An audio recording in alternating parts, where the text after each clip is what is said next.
Hello students, welcome to my YouTube channel maths by DG. और आज हम continue करेंगे चैप्टर नंबर 10 सर्किल को, क्लास 10th के। और प्रीवियस वीडियो में मैंने बेसिक्स बताए और आज हम कुछ क्वेश्चन डिस्कस करेंगे। और एक चीज़ और है जो आज डिस्कस करेंगे कि अगर एक सर्किल है, मैंने ये बताया कि जो किसी भी पॉइंट से अगर टू टेंजेंट्स हम इस पे ड्रॉ करते हैं to a circle from an external point, suppose करो ये हमारा पॉइंट टी है और ये पी एंड क्यू है, ये एक्सटर्नल पॉइंट टी है। यहां से अगर दो टेंजेंट ड्रॉ करते हैं तो मैंने बताया तुम्हें कि अगर हम सेंटर और टी को ज्वाइन करें, सेंटर ऑफ सर्किल ओ और टी को ज्वाइन करें,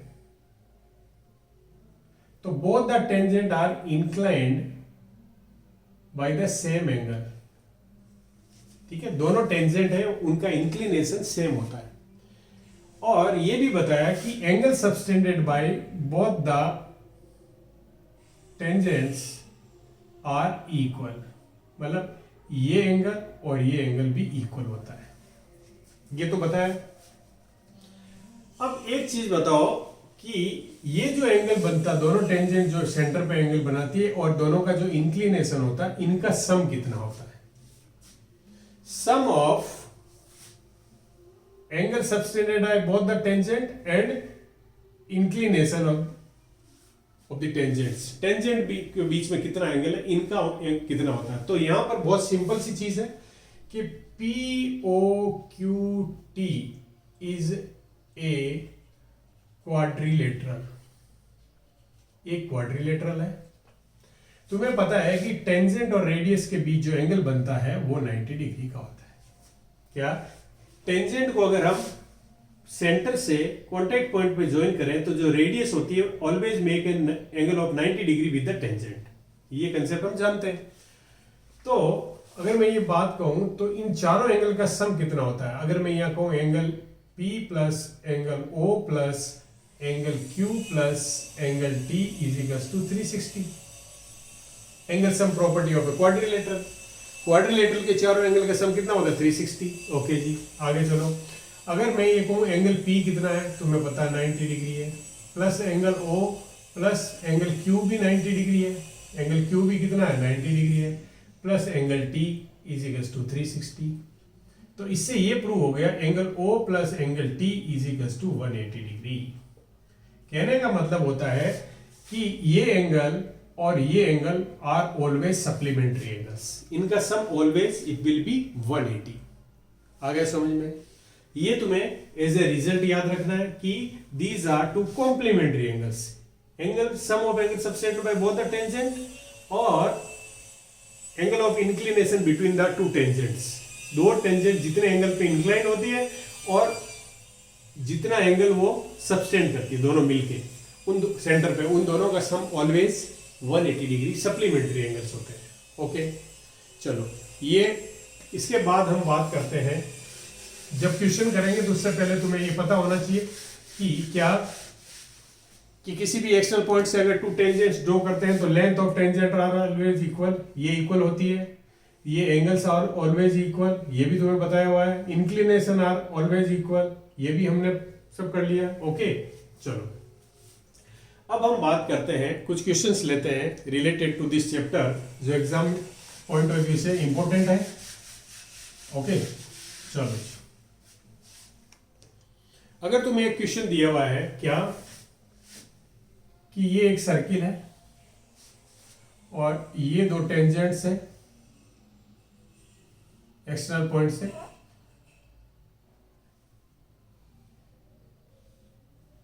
और अगर मैं इसके यहां पर एक एंगल बन रहा है, अगर मैं कहूं ये A है, ये Q है, ये B है, ये P है और ये O है। ओके, तुम्हें फाइंड करना angle AQB if angle APB is equals to 40 degree.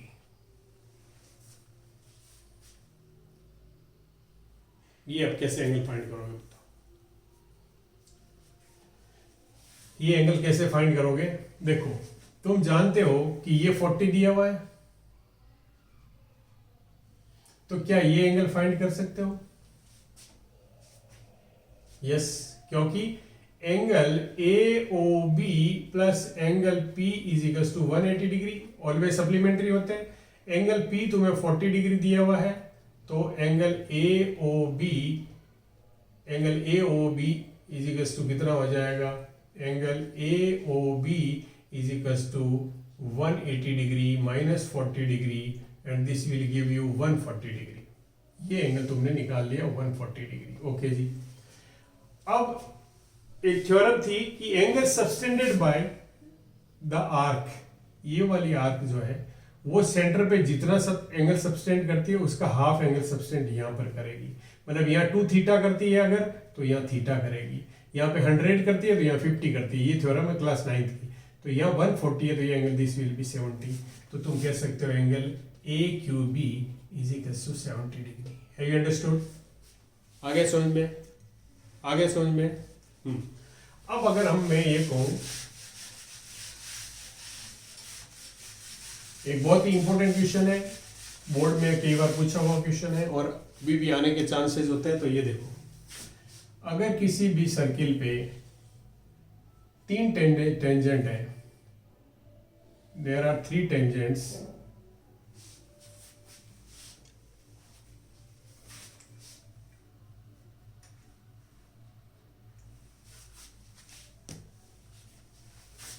ये P है, ये A पॉइंट है, ये B पॉइंट है, और एक टेंजेंट और है, वो ये है। एक टेंजेंट और है जो यहां पर, और ये है पॉइंट K, और ये N, और ये O पे टच कर रही है। सब नहीं, O तो मतलब वो तो सेंटर ऑफ सर्किल लेते हैं, O ये वाला। और इसको ले लो, क्या पॉइंट ले लो, कुछ भी ले लो, C ले लो, P ले लो, D ले लो, D ले लो इसको, यस D ले लो, हाँ D ले लो। तो तुम्हें ये प्रूव करना है कि के एन इज इक्वल्स टू ए के प्लस बी एन। ये प्रूव करना है, ये प्रूव करना है। के एन इज इक्वल्स टू ए के प्लस बी एन। कैसे करोगे? अब देखो कि ए के एंड के D R two tangents from an external point K। अब इसमें तुम्हें देखने वाली बात है कि जो हमारा K से, ध्यान से देखो, K से 2 टेंजेंट बन रही है, एक ये टेंजेंट बन रही है और एक ये टेंजेंट बन रही है। ओके, K से 2 टेंजेंट बन रही है, तो दोनों की लेंथ क्या होगी? इक्वल होती है। थ्योरम हम जानते हैं, तो क्या हो जाएगा? ए के, या इसको ले लो, के टी इज इक्वल्स टू ए के। और इसमें क्या लिख सकते हो तुम? 2 tangents from the same point, from the same external point. आगे समझ में? इक्वेशन नंबर 1 दे दो। अब देखो दूसरा एक और है टेंजेंट, जो किससे है? एन से। एक तो एन बी जा रही है और एक डी एन जा रही है। तो हम ये लिख सकते हैं सिमिलरली।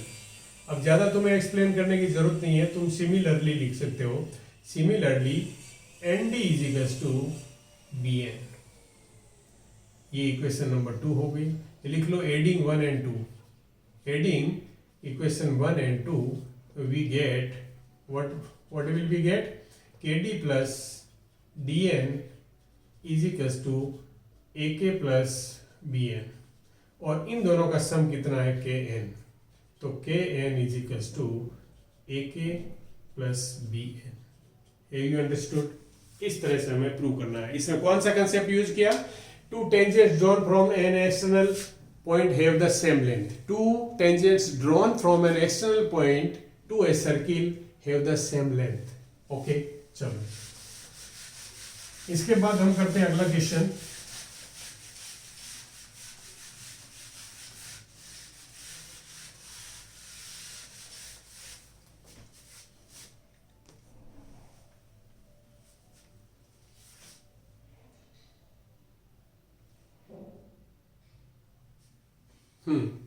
अगर तुम्हें ये दिया हुआ, ध्यान से देखना, एक क्वेश्चन क्या कि ये एक सर्किल है, एक पॉइंट से एक टेंजेंट ड्रॉ करी हुई है, ये पी पॉइंट है और ये हमारा ए पॉइंट है, ये है ओ, सेंटर ऑफ द सर्किल।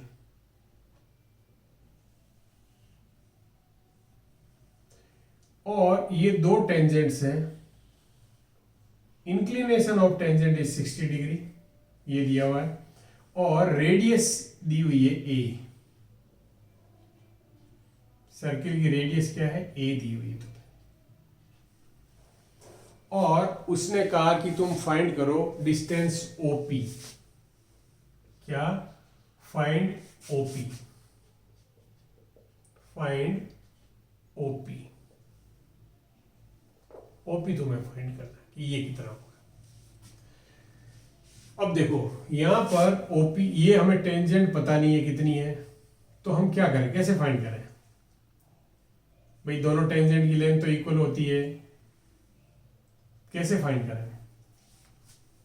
कोई भी दूसरी क्वांटिटी तुम्हें दी हुई नहीं है, ये गिवन होता तो हम वो क्या लगा सकते थे, पाइथागोरस थ्योरम लगा सकते थे। ये हमें गिवन होता तो हम इन दोनों को इक्वेट करके पाइथागोरस थ्योरम लगा सकते थे। पर ऐसा कुछ दिया हुआ ही नहीं है और कोई इन्फॉर्मेशन नहीं है, बस इतनी इन्फॉर्मेशन है कि इंक्लाइनेशन एंगल इतना है। और ये अगर हमें जब एंगल दिया हुआ होता है, एक ट्राइंगल होता है, ध्यान से देखो, you should think like this कि एंगल दिया हुआ है और साइड्स में कुछ रेशियो चाहिए हमें, तो हम किसको यूज करते हैं, ट्रिग्नोमेट्रिकल रेशियो को यूज करते हैं। अगर कोई इंफॉर्मेशन नहीं है हमारे पास, अगर एक और साइड होती तो हम पाइथागोरस को यूज करते हैं। If two sides of a triangle are right angle triangle is given, then we use Pythagoras to find the third one. Okay, या फिर कोई दो ट्राइंगल सिमिलर हो और उनकी कोई कोरस्पॉन्डिंग साइड्स दी हो तो हम वहां पे वो यूज कर सकते हैं, लेकिन यहां पर none of this is given, so we have only one side and angle, तो हम क्या यूज कर सकते हैं, ट्रिग्नोमेट्रिकल रेशियो। पर तुम्हें ये पता होना चाहिए एंगल कितना होता है। We know that this line bisect this angle, तो ये कितना 30 डिग्री हो गया। अब देखो एंगल 30 है, तुम्हें ये गिवन है, ये 90 डिग्री का, इसका मतलब तुम्हें किसके बीच का, perpendicular and hypotenuse, this is the hypotenuse for this triangle. ये भी ध्यान रखना, ये हाइपोटेनियस नहीं है, ये वाली नहीं है, या 90 का एंगल बनता है, this is base, this is opposite side of the angle, given angle, तो ये क्या आएगा, साइन रेशियो यूज करेंगे हम। तो अगर मैं ये लिखूं कि sine 30 degree is equals to A upon OP, या फिर मैं कह सकता हूं OP is equals to A upon sine 30, और साइन 30 की वैल्यू क्या होती है, साइन 30 डिग्री, ट्रिग्नोमेट्री पढ़ चुके हो तुम, तो क्या होगा 1/2, तो हम ये कहेंगे OP will be equals to 2A, OP will be equals to 2A। Have you understood this, this is our. अगर तुम्हें रेडियस दी हुई होती कि ये 5 सेंटीमीटर है, तो यहाँ पर A की जगह 5 सेंटीमीटर लिख देते, 2 × 5 ये 10 सेंटीमीटर हो जाती। हैव यू अंडरस्टूड दिस, चलो जी कर लोगे। इस तरह का कोई भी क्वेश्चन आता है जहाँ पे इंफॉर्मेशन बहुत लिमिटेड हो, तो हम हमारा दूसरा कंसेप्ट यूज करते हैं, दैट इज ट्रिग्नोमेट्री। ट्रिग्नोमेट्री क्या करती है, अगर एक एंगल और एक साइड दी हुई हो किसी भी राइट एंगल ट्राइंगल की, तो we can find out other two sides in term of the radius, in term of the radius हम फाइंड कर सकते हैं। अब एक क्वेश्चन है कि if the area of a triangle, अगर एक सर्कमस्क्राइब ट्राइंगल है, सर्कमस्क्राइब का मतलब है जिसकी तीनों साइड एक सर्किल को टच करती है, ये हमारा सर्किल है, और यहां ओ से एक हमने टेंजेंट इसको ज्वाइन किया टच पॉइंट पे, और ये आया डी, जो इस ए बी साइड को ABC is a triangle, ABC is a triangle, और ये इसको 6 पार्ट 8 पार्ट में डिवाइड करता है, मतलब ये 6 सेंटीमीटर है और ये हमारी 8 सेंटीमीटर, और radius of circle is 3 centimetre. And find AC and BC if area of area of the triangle is 63 centimetre square. ये तो मैं क्वेश्चन दिया हुआ है क्या, ABC is a circumscribed triangle in which whose radius is 3 centimeter and join D and O which divide this AB in 6 centimeter and 8 centimeter, इस तरह से। तो तुम्हें फाइंड क्या करना है, बताओ मेरे को। तुम्हें फाइंड करना है क्या, AC एंड BC। अब कैसे फाइंड करें, इस तरह का जब क्वेश्चन आता है, एक तुम्हारा एनसीईआरटी में बहुत इंपॉर्टेंट क्वेश्चन नंबर 12 दिया हुआ एक्सरसाइज का, जिसमें तुम्हें पर वहां पे तुम्हें ये यूज करना पड़ता है to find the answer Heron's formula, जो अभी हुआ नहीं है। ये चैप्टर इससे आगे है तो हम बाद में यूज करेंगे, तो उस केस में वहां पे वो भी यूज कर सकते हैं हम। पर यहाँ पर area of triangle is given to us, so area of triangle हमें गिवन है, तो हम क्या करें, हमें इस सर्किल को देखो, ये क्या है, यहां से यहां अगर तुम देखोगे, ध्यान से देखो, ये मैं ले लेता हूं E पॉइंट और ये ले लेता हूं मैं F पॉइंट। तुम्हें देख रहे हो कि BE and BD are two tangents from the same point, external point B। So अगर ये 8 है तो इट विल बी आल्सो 8। आ गया समझ में, ये भी 8 सेंटीमीटर हो गया। अगर मैं कहूं कि AF and AD are two tangents from the same point, external point A, तो फिर ये भी कितना हो गया, 6 सेंटीमीटर। ओके जी, पर अभी भी कुछ नहीं हुआ। अब हम ये कहें, अगर हम एक इसको x सपोज कर लेते हैं, तो ये भी कितना हो गया, x ही हो गया, क्योंकि length of to tangents drawn from the C। Okay, ये हो गया। फिर अब क्या करें, देखो ये तुम्हें पता है कि अगर कॉन्टेक्ट पॉइंट पे अगर सेंटर को ज्वाइन करते हैं तो इट विल बी परपेंडिकुलर। इसका मतलब अगर मैं ये हाइट को यूज करने के लिए मुझे क्या करना पड़ेगा, इसको एक ट्राइंगल में कन्वर्ट करना पड़ेगा। अगर मैं इस तरह से करूं तो ये मेरा ट्राइंगल है। Now I can find out the area of this, क्योंकि ये 14 हो गई, हाइट हो गई, half into base into height का फॉर्मूला यूज करो and you can find out the area. तो similarly you can find the area of this triangle. भाई इस ट्राइंगल का एरिया भी तो फाइंड कर सकते हो, क्योंकि यहाँ से ये 90 डिग्री और ये रेडियस है, तो ये भी 3 सेंटीमीटर है। इधर भी ये अगर मैं F से ज्वाइन करूं तो this is again 3 centimetre. Now we can find out the area of three triangles, और उनका सम कितना होगा, एरिया ऑफ ट्राइंगल पूरे एरिया के ट्राइंगल के बराबर हो जाएगा। तो इक्वेट कर दो, तो फाइंड करो कि area of triangle ABC is equals to 63, ये गिवन है तुम्हें। और मैं इसको लिख सकता हूं, area of triangle AOB plus area of triangle BOC plus area of triangle AOC is equals to 63।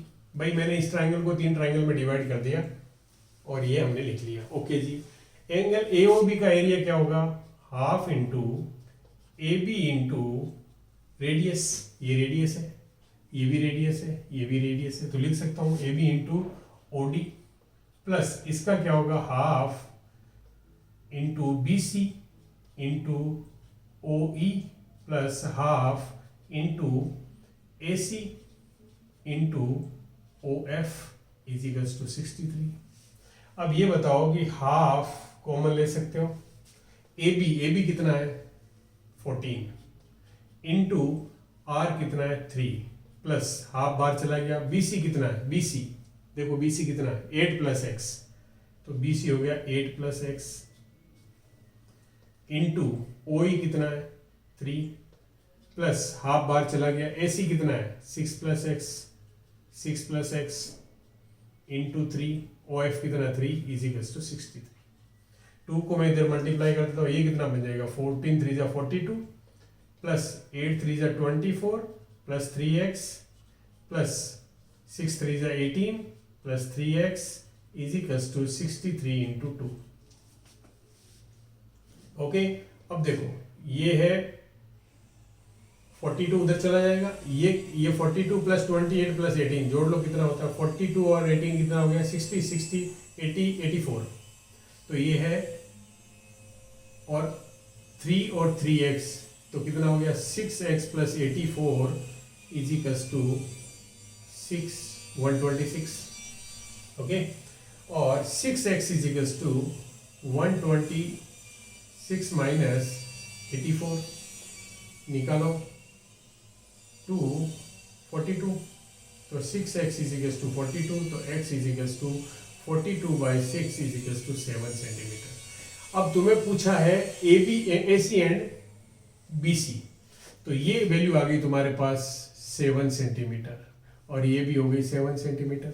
तो अब now you can find out क्या AC is equals to, AC देखो AC 6 plus 7 is equals to 13 centimetre और BC is equals to कितना हो गया 8 plus 7 और this is 15 centimetre. Have you understand this?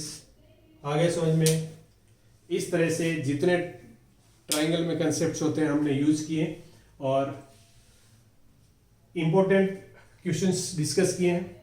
और अगर वीडियो पसंद आया है तो चैनल को सब्सक्राइब करो, अपने फ्रेंड्स एंड रिलेटिव्स का शेयर करो ताकि उनको इसका बेनिफिट मिल सके और मुझे मोटिवेशनल सपोर्ट मिल सके। तो please subscribe the channel, please subscribe the channel, क्योंकि क्लास 11th के भी कुछ वीडियोज़ आएंगे, 12th के भी आएंगे और भी इम्पोर्टेंट वीडियोज़ मैं डालता रहूँगा। 10th क्लास के बोर्ड के पेपर भी मैं कुछ सैम्पल पेपर भी डिस्कस करूँगा। Okay, bye, take care.